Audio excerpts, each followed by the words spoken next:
जी welcome back. और हम अपने फर्स्ट सेशन के बाद सेकंड सेशन को कंटिन्यू करते हैं और फर्स्ट सेशन को हल्का सा क्विकली सा रिव्यू कर लेते हैं कि फर्स्ट सेशन में हमने क्या देखा। फर्स्ट सेशन में हमने देखा कि हमारे पास एक एक्सेल फाइल है, इसमें 3 शीट्स हैं, इंटरनेट सेल्स, प्रोडक्ट और डेट का डेटा है। ठीक है। और इंटरनेट सेल जो है उसमें हमारे पास कीज़ हैं, उसमें प्रोडक्ट का जो डेटा है इन्फॉर्मेशन वो प्रोडक्ट में मिलेगी और डेट की फर्दर इन्फॉर्मेशन जो है डेट में मिलेगी। इसी तरह हमारे पास सेकंड शीट है। सेकंड शीट में हमारे पास जो है वो कस्टमर का डेटा है। ठीक है, कस्टमर का और एम्प्लॉयर का डेटा है और कस्टमर का रिलेशन, और यहाँ पे हम ज्वाइन जो है और इन्फॉर्मेशन यहाँ से मिलेगी हमें। अच्छा, और हमने ये भी डिस्कस किया था कि हमारे पास जो इंटरनेट सेल है इसमें कस्टमर तो है लेकिन एम्प्लॉयज़ नहीं है। तो अभी फ़िलहाल जो है जब हम पावर बीआई में जाएंगे और डेटा को लोड करेंगे तो हम इंटरनेट सेल, प्रोडक्ट, डेट और साथ में यहाँ पे कस्टमर को अपलोड करेंगे, यानी 4 तरह के डेटा सेट को अपलोड करेंगे। तो मूव होते हैं पावर बीआई की तरफ। पावर बीआई जैसे कि मैंने लास्ट टाइम यहाँ छोड़ा था कि पावर बीआई में गेट डेटा होता है। ठीक है, गेट डेटा के लिए हम फिर एक्सेल में गए थे डेटा के अंडरस्टैंडिंग के लिए। तो हम कंटिन्यू करते हैं। मैं इसको जो है ना गेट डेटा यहाँ से भी कर सकता हूँ, और मैं अगर इसको बंद कर दूँ, किसी वजह से बंद हो जाए आपसे गलती से, तो कोई मसला नहीं है, आप जो है यहाँ से भी कर सकते हैं, गेट डेटा यहाँ से भी कर सकते हैं।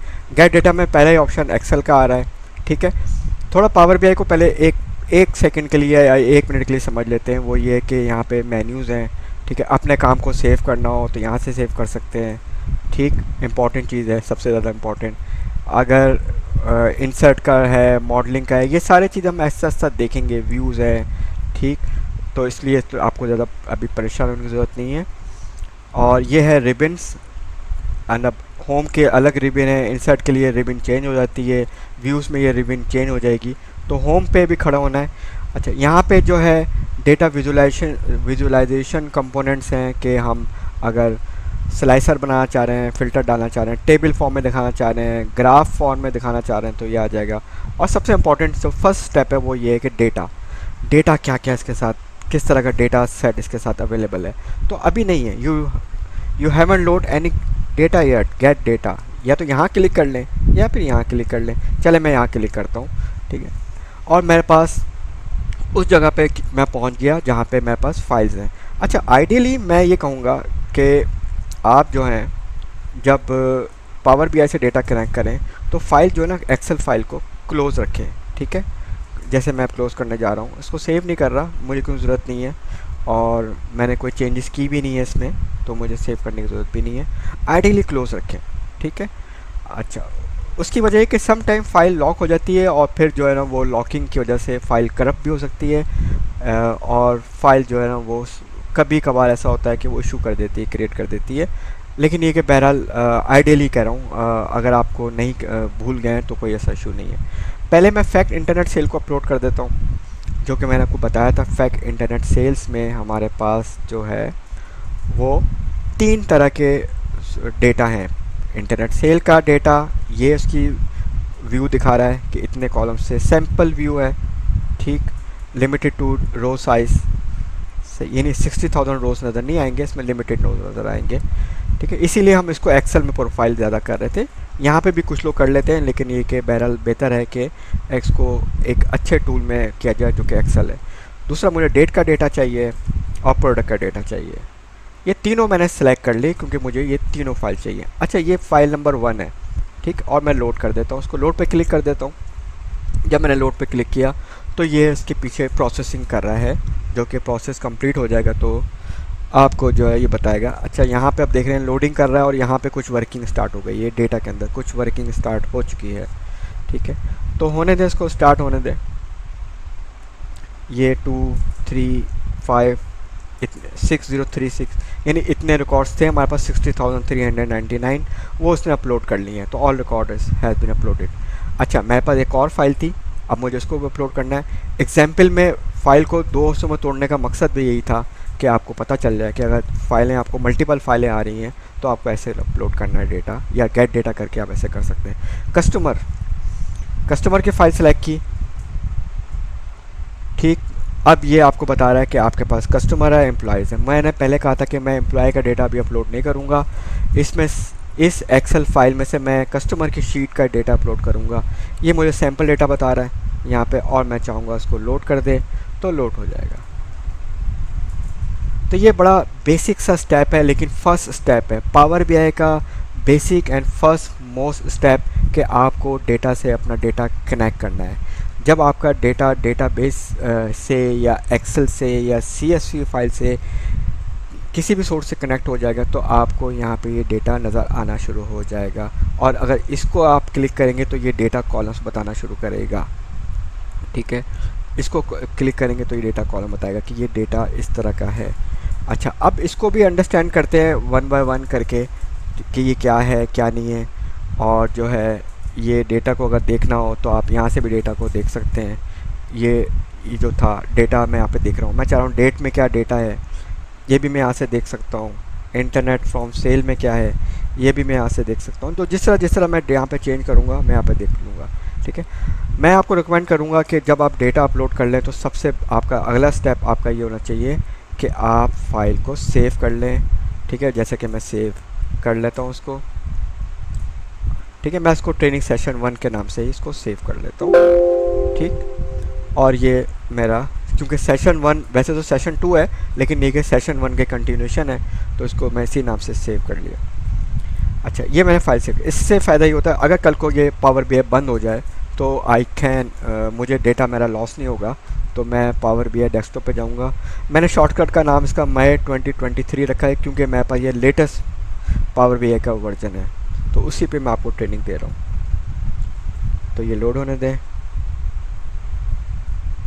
वही ग्रीन कलर की स्क्रीन आएगी। अब यहाँ पे देख रहे हैं हम ट्रेनिंग लेसन सेशन 1 मेरे पास फाइल आ चुकी है क्योंकि मैं एक मरतबा सेव कर चुका हूँ। इसको ओपन कर लेते हैं। अब मैं ओपन कर रहा हूँ, अब मैं न्यू नहीं बना रहा, अब मैं ओपन कर रहा हूँ तो मेरे पास ये फ़ाइल ओपन हो गई। तो इस तरह मैंने डेटा को अपलोड कर लिया, डेटा कनेक्ट कर लिया, SQL एक्सेल का डेटा पावर बीआई के साथ कनेक्ट कर लिया। और अब मैं थोड़ा सा इसकी डेटा प्रोफाइलिंग यहाँ पे करता हूँ कस्टमर की। बल्कि पहले मैं डेट पे जाता हूँ, डेट पे देखता हूँ। अच्छा जी, डेट पे कैलेंडर आ रहा है। अच्छा, ये एग्रीगेशन लगा रहा है। ठीक है, ये एग्रीगेशन का मतलब ये होता है, मैंने आपको बताया था पहले ट्रेनिंग वीडियो में, पहले सेशन में, डेटा दो तरह के होते हैं हमारे पास एक्सेल में। एक होता है डायमेंशन डेटा, एक होता है मेजर डेटा। ठीक है, यानी कैलकुलेटेड डेटा। एग्रीगेशन जो न्यूमेरिक डेटा होता है, चाहे वो डेसिमल के साथ हो चाहे वो नॉन डेसिमल के साथ हो, यानी होल नंबर और फ्लोट नंबर, जिस तरह का भी डेटा हो, जो न्यूमेरिक डेटा होता है उसके साथ पावर बीआई खुद ब खुद जो है ना वो समझता है कि यार ये कैलकुलेशन होनी है, इस पे एग्रीगेट लगा दूँ। तो अगर मैं समराइज़ पे देखूँ तो इसने सम का फंक्शन लगा दिया है, लेकिन इसमें एवरेज भी अलाउ है, ये भी है और काउंट भी अलाउ है। ठीक है, इन सबको हम बारी बारी देखेंगे, लेकिन असूली तौर पे मुझे यहाँ पे एग्रीगेट नहीं चाहिए था क्योंकि मुझे क्वार्टर 1, क्वार्टर 2, क्वार्टर 3 ये मेरे लिए इन्फॉर्मेशन है, ये मेरे लिए कोई कैलकुलेटेड फील्ड नहीं है। मेरे लिए कैलकुलेटेड फील्ड कौन सी होनी चाहिए? अगर मैं फैक्ट टेबल जिसे कहते हैं ना, उसमें कैलकुलेटेड फील्ड होती हैं। यानी आपका जो ट्रांजैक्शन टेबल होता है उसमें यूजली आपकी कैलकुलेटेड फील्ड होती हैं। यूजली क्या हो, डेफिनेटली होती हैं। ठीक है ना, तो इसमें tax amount, yes this is valid field, ये सही है। यूनिट प्राइस, ये भी सही है। प्रोडक्ट की कॉस्ट, ये भी सही है। यूनिट प्राइस डिस्काउंट, अगर ये थोड़ा सा आपको तंग कर रहा है, छोटा लग रहा है, तो उसको मैं ड्रैग करके बड़ा कर लेता हूँ। सेल्स अमाउंट, ये भी सही है। रिवीजन नंबर नहीं, रिवीजन नंबर मेरे पास एग्रीगेटेड नहीं होना चाहिए, तो मैं इसको ख़त्म करता हूँ। मैं कहता हूँ नहीं, समराइज़ नहीं करो। ठीक है, ये एक्स्ट्रा बर्डन डाल रहा है। ठीक है, इससे फ़ायदा ये होगा, अगर आप नहीं करेंगे तो ये आपका जब ड्रैग होगा तो ये कैलकुलेटेड सम करके लाएगा। यानी मेरा मतलब कहने का ये है कि अगर मैं एक्सेल दोबारा खोलूँ 1 मिनट के लिए समझाने के लिए, और एक्सेल में जाऊँ और यहाँ पे फॉर एग्जांपल ये मेरे पास इंटरनेट सेल में चलेगा, रिवीजन नंबर है। ठीक है, ये मेरे पास इंफॉर्मेशन फील्ड है, इसको मैं ज़रा फ़िल्टर करूँ और देखूँ क्या है। इसमें मेरे पास 1 है, ये मेरे पास इन्फॉर्मेशन फील्ड है। या तो मैं इसको हाइड कर दूँ, मुझे ज़रूरत ही नहीं है, निकाल दूँ डेटा से। फॉर एग्जाम्पल थोड़ी देर के लिए मैं इसको नहीं निकालता, डेटा मैं रखता हूँ।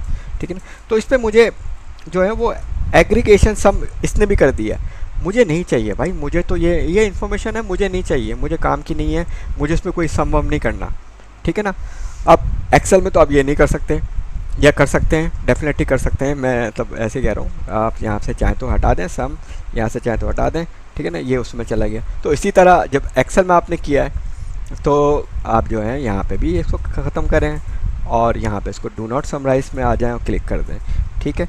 अच्छा, इसी तरह क्योंकि हमें डेटा प्रोफाइल पता है, करेंसी की तो हमारे ठीक है इंटीजर में है, लेकिन एक करेंसी की कोई वैल्यू होगी, या तो ये यूएसडी में होगा, कैनेडियन डॉलर में होगा, ब्रिटिश पाउंड में होगा, या यूरो में होगा, या पीकेआर में होगा, या इंडियन रुपीस में होगा, तो लाइक दैट, तो वी डोंट नीड करेंसी की एज अ समराइज, ठीक है। ये कर लेना सही रहता है, यानी आपने डेटा जब अपलोड कर लिया, कनेक्ट कर लिया, तो अपने डेटा को यहाँ पे आप सही कर लें। Due date, okay fine, due date की इसको भी हटा दें, ठीक है, क्योंकि इन पे ना रिलेशंस बनेंगे।